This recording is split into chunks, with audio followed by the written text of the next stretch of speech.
Picture this. It's the middle of an ice age, the sun is going down, and you have no walls, no roof, no bed, no light switch.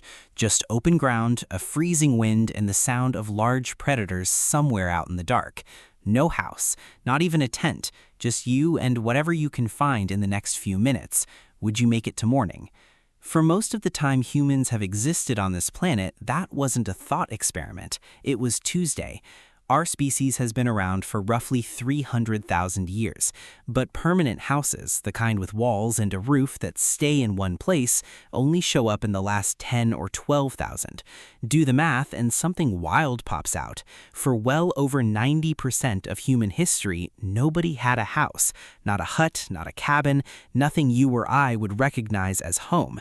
And yet, during that stretch, our ancestors didn't just cling to survival. They walked out of Africa, crossed deserts, climbed mountains, pushed into the Arctic, and lived through multiple ice ages that froze entire continents solid.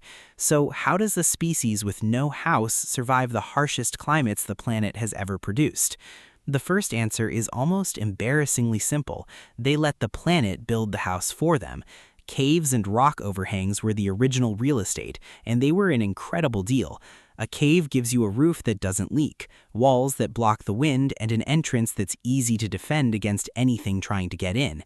In Wonderwerk Cave in South Africa, archaeologists found ash and burnt bone showing that early humans were using fire inside that cave close to 1 million years ago. That's not a typo, 1 million. Long before anything we'd call civilization, our ancestors had already worked out the winning formula. Find shelter that's already built, then bring fire inside it. And fire changed everything. It wasn't just about staying warm, although that alone would have mattered enormously. Fire kept predators away, since almost nothing wants to walk toward a group of large animals sitting beside open flames. It let people cook their food, which unlocked far more calories and nutrients than eating everything raw ever could.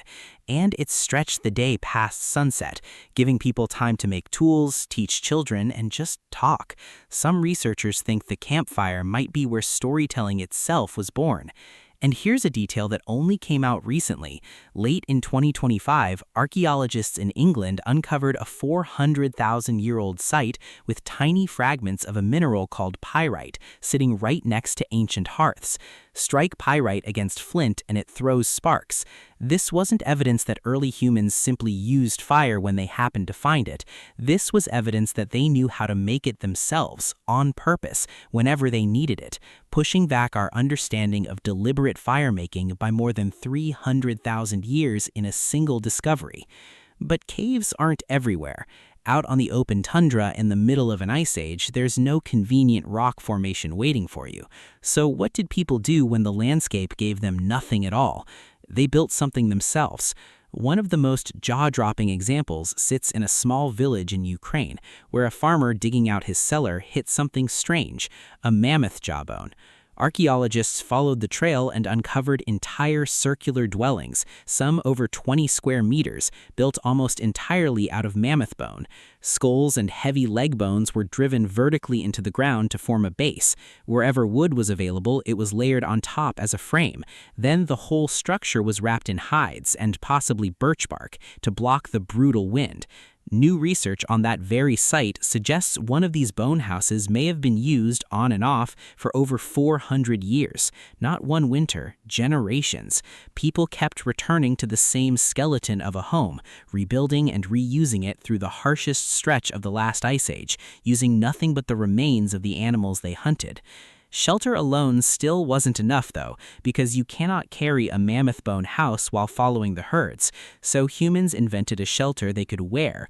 Bone tools used for punching holes through hide go back over 70,000 years in South Africa, and true needles, complete with a threaded eye, start showing up in Siberia and China around 45 to 50,000 years ago.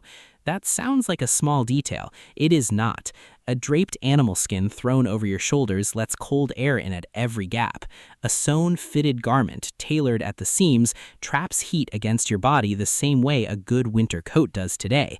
That shift from draped to sewn, from loose to fitted, is very likely what let people push past the tree line into places like Siberia and eventually cross into an entirely new continent that would one day be called the Americas. That tiny needle might be one of the most important survival inventions our species ever came up with. None of this worked in isolation, though. The real technology holding all of it together was other people. A single human alone on the tundra freezes fast. A group does not. People slept back to back for shared body heat, took turns keeping watch through the night, and pooled whatever food anyone managed to find that day. Knowledge got passed down out loud, generation after generation. Which plants were poisonous, where the herds moved as autumn set in, how to read a sky that was about to turn dangerous. None of that lived in a book.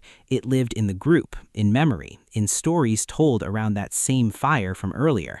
Strip away the flames, the clothing, and the bone houses, and the group itself was the one shelter that never left them. And maybe the biggest strategy of all is the one that's easiest to miss. They simply didn't stay put. Instead of forcing one patch of land to support them all year round, they moved with the seasons, following herds of reindeer or mammoth, chasing plants as they ripened across different regions, retreating to sheltered valleys the moment the weather turned vicious. And when they did stop, the choice of where was never random.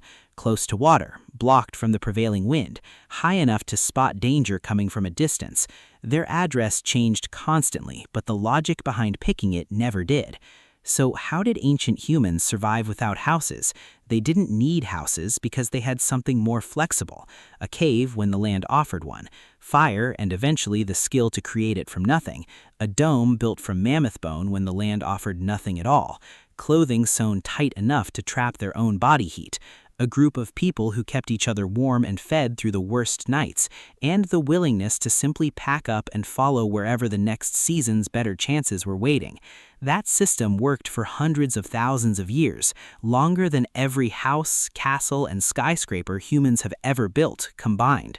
So next time your thermostat clicks on and the room warms up without you lifting a finger, it might be worth remembering just how recent that convenience really is, and how much raw ingenuity it took to survive a single night before it existed. If any part of that surprised you, let me know which one down in the comments. Like and subscribe for more videos.